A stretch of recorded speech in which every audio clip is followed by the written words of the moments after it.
ओम श्री गणेशाय नमः। ओम गं गुरुवे नमः। ओम नमः शिवाय। शिवजी सदा सहाय। शतरुद्र संहिता अध्याय 7। नंदीश्वर के जन्म, वर प्राप्ति, अभिषेक और विवाह का वर्णन। नंदिकेश्वर कहते हैं, मुने, वन में जाकर मैंने एकांत स्थान में अपना आसन लगाया और उत्तम बुद्धि का आश्रय ले मैं उग्र तप में प्रवृत्त हुआ, जो बड़े बड़े मुनियों के लिए भी दुष्कर था।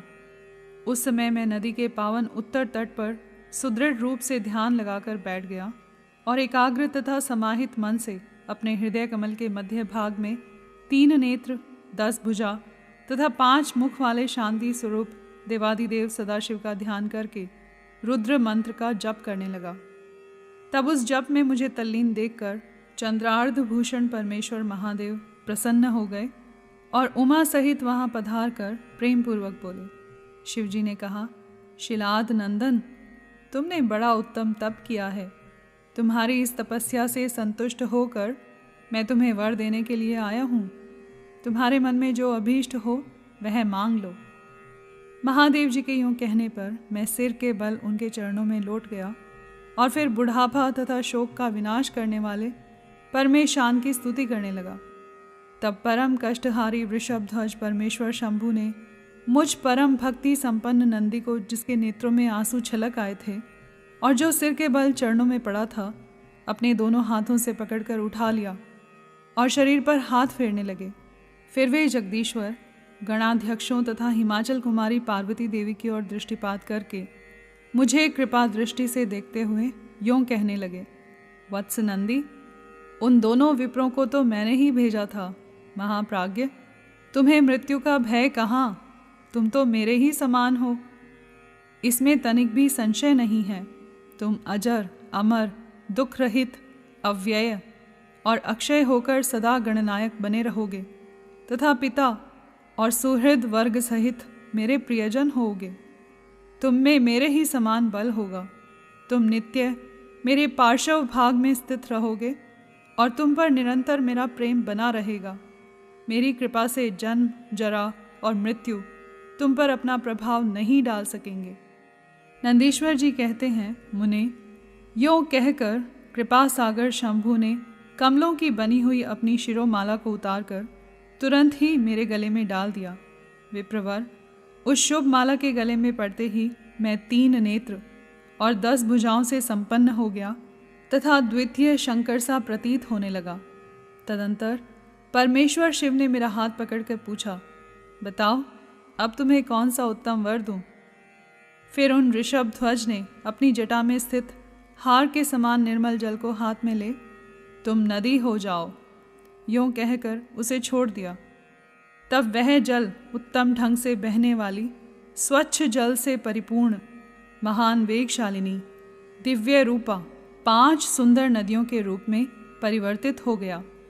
उनके नाम हैं जटोदका, त्रिस्रोता, वृषध्वनि, स्वर्णोदका और जम्बू नदी। मुने, यह 5 नद शिव के पृष्ठ भाग की भांति परम शुभ हैं। महेश्वर के निकट इसका नाम लेने से यह परम पावन हो जाता है। जो मनुष्य 5 नद पर जाकर स्नान और जप करके परमेश्वर शिव का पूजन करता है, वह शिव सायुज्य को प्राप्त होता है, इसमें संशय नहीं है। तत्पश्चात शंभु ने उमा से कहा, अव्यये, मैं नंदी का अभिषेक करके इसे गणाध्यक्ष बनाना चाहता हूँ। इस विषय में तुम्हारी क्या राय है? तब उमा बोली, देवेश, आप नंदी को गणाध्यक्ष पद प्रदान कर सकते हैं, क्योंकि परमेश्वर, यह शिलाद नंदन मेरे लिए पुत्र सरीखा है, इसलिए नाथ, यह मुझे बहुत ही प्यारा है। तदंतर भक्त वत्सल भगवान शंकर ने अपने अतुल बलशाली गणों को बुलाकर उनसे कहा। शिवजी बोले, गणनायकों, तुम सब लोग मेरी एक आज्ञा का पालन करो। यह मेरा प्रिय पुत्र नंदीश्वर सभी गणनायकों का अध्यक्ष और गणों का नेता है, इसलिए तुम सब लोग मिलकर इसका मेरे गणों के अधिपति पद पर प्रेम पूर्वक अभिषेक करो। आज से यह नंदीश्वर तुम लोगों का स्वामी होगा। नंदीश्वर जी कहते हैं, मुने, शंकर जी के इस कथन पर सभी गणनायकों ने एवमस्तु कहकर उसे स्वीकार किया और वे सामग्री जुटाने में लग गए। फिर सब देवताओं और मुनियों ने मिलकर मेरा अभिषेक किया। तदंतर मरुतों की मनोहारिणी दिव्य कन्या सुयशा से मेरा विवाह करवा दिया। उस समय मुझे बहुत सी दिव्य वस्तुएं मिली। महामुने, इस प्रकार विवाह करके मैंने अपनी उस पत्नी के साथ शंभु, शिवा, ब्रह्मा और श्री हरि के चरणों में प्रणाम किया। तब त्रिलोकेश्वर भक्त वत्सल भगवान शिव पत्नी सहित मुझसे परम प्रेम पूर्वक बोले। ईश्वर ने कहा, सतपुत्र, यह तुम्हारी प्रिया सुयशा और तुम मेरी बात सुनो।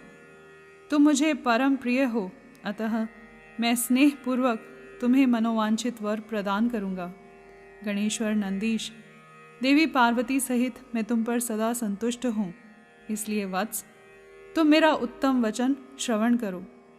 तुम मेरे अटूट प्रेमी, विशिष्ट, परम ऐश्वर्य संपन्न, महायोगी, महान धनुर्धारी, अजेय, सबको जीतने वाले, महाबली और सदा पूज्य होगे। जहाँ मैं रहूँगा वहाँ तुम्हारी स्थिति होगी और जहाँ तुम रहोगे वहाँ मैं उपस्थित रहूँगा। यही दशा तुम्हारे पिता और पितामह की होगी। पुत्र, तुम्हारे ये महाबली पिता परम ऐश्वर्यशाली मेरे भक्त और गणाध्यक्ष होंगे। वत्स, ये ही नियम तुम्हारे पितामह पर भी लागू होंगे। अंत में तुम सब लोग मुझसे वरदान प्राप्त करके मेरा सानिध्य प्राप्त करोगे। नंदीश्वर जी कहते हैं, मुने, तत्पश्चात महाभागा उमा देवी वर देने के लिए उत्सुक हो मुझ नंदी से बोली, बेटा, तू मुझसे भी वर मांग ले, मैं तेरी सारी अभीष्ट कामनाओं को पूर्ण कर दूंगी। तब देवी के उस वचन को सुनकर मैंने हाथ जोड़कर कहा, देवी, आपके चरणों में मेरी सदा उत्तम भक्ति बनी रहे। मेरी याचना सुनकर देवी ने कहा, एवं अस्तु, ऐसा ही होगा। फिर शिवानंदी की प्रियतमा पत्नी सुयशा से बोली। देवी ने कहा, वत्से, तुम भी अपना अभीष्ट वर ग्रहण करो। तुम्हारे 3 नेत्र होंगे, तुम जन्म बंधन से छूट जाओगी और पुत्र पौत्रों से संपन्न रहोगी तथा तुम्हारी मुझ में और अपने स्वामी में अटल भक्ति बनी रहेगी। नंदीश्वर जी कहते हैं, मुने, तदंतर शिवजी की आज्ञा से परम प्रसन्न हुए ब्रह्मा, विष्णु तथा समस्त देवगणों ने भी प्रेम पूर्वक हम दोनों को वरदान दिए।